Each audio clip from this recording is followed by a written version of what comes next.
Let's go to Greg in Arizona. Hey, Greg, how are you? How you doing there? I'm all right, Gregor. What's on your mind? Well, I was trying to call in to a bunch of other places I could never get through, but I wanted to speak about the bombing there in Boston. I actually happen to be a friend of Tamerlan's older brother who was killed. I fought professionally myself, and I trained with him down there at the gym. I spent at least probably about 3 to 5 hours a day, at least 4 or 5 days a week. Well, was he a big rabbit puncher? You couldn't touch this kid with his hands.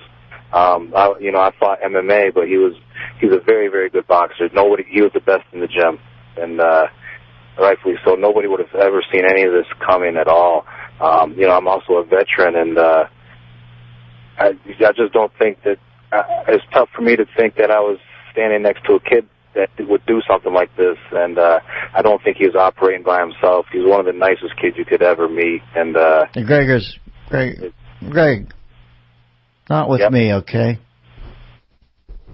What's that? I can't do that right now. You're more evolved than me. You're more evolved than me. I'm sorry, you called my show. I didn't call yours. You seem like a nice enough guy. I can't hear you say the words, he was the nicest kid you'd ever know. All right? Can you just do it? Can you not take a stance on it? Can you say, yeah, he's right, for God's sakes. Maybe that's the wrong time to say this. Personal experience. I know, Gregors, I can see you can't. All right. We've put you down. You want to give a last name to this so we can put it up on the board? Greg in Arizona just wanted to call in and say that Tamerlan Zarnoff was the nicest kid you've ever met. I'd love to put a last name on it if you're comfortable. You got one? No, I don't want to say that. All right. Well, then quit being a ball buster. Listen. Come on. I wish you hadn't gotten through to my show. What are you being goofy for, Greg? But to think that somebody did. What are you being goofy for? To think somebody did something that I knew that did something like this as being named like that is crazy. So to think that we had somebody like that in our camp. Is there any way I can? Is there any way? Listen, last thing. Now we can go apart. We never have to talk again. Is there any way I can convince you that this might not be the time in human history to walk around saying the words out loud, Tamerlan Zarnoff was the nicest kid you'd ever want to meet? Or is that your raison d'etre? I think the media puts out what they want you to know and have... Oh, shut up, you goofy ass. Dennis Miller Show.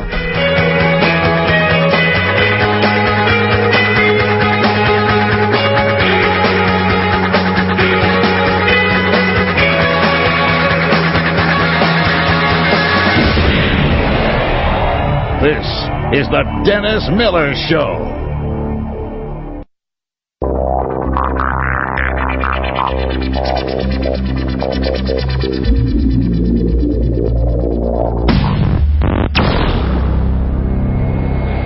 Seconds. Guidance internal. 13, 12, 11, 10, 9, 8. Ignition sequence start. Engines armed. 5, 4, 3, 2, 1.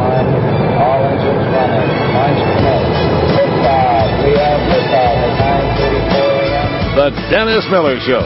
866-509-7268. Hey, folks. Welcome back to the Dennis Miller Show. Looking at the picture of these 3 new kids arrested. Why don't they have a picture of I haven't seen it yet, the American kid. I see the picture of Botox and Reebok Gordon Levitt. Are these kids brothers? I'm not sure. I don't think they are related, actually. But I don't see the third kid, so... He must not have been officially charged yet. That might be why. I'm not sure why they don't show his face. Taking your phone calls. Let's go to take one. Roger in Missouri. Roger, how are you? Oh, I'm good, Dennis. How are you? Fine, thank you. Actually, I was going to complain about a liberal talk show host, but that last guy that called in kind of sparked something in me. I'm a veteran, too, and I'd hate to think that a terrorist could dupe me like he duped that guy. In a world where a veteran of the United States military can be duped by a terrorist into thinking he's a nice guy, you know, I don't think our president should be standing up there stating that the war on terror is over. What do you think? I'm not sure the kid was a veteran, and if he wants to call back on another day and not be so obstinate about insisting on saying Tamerlan Zarnoff is the nicest kid you'll ever meet, I don't know. Veterans kind of understand, I think, the black and white nature of life to a large degree, and his obstinacy about reiterating that seemed. I'm not saying all veterans are good people and all people aren't veterans are, you know. Of course, there's some. You know, you've been in the troop, you were in the soldier, but you know better than me. But I didn't get soldier off him. I got ballbuster phone call guy.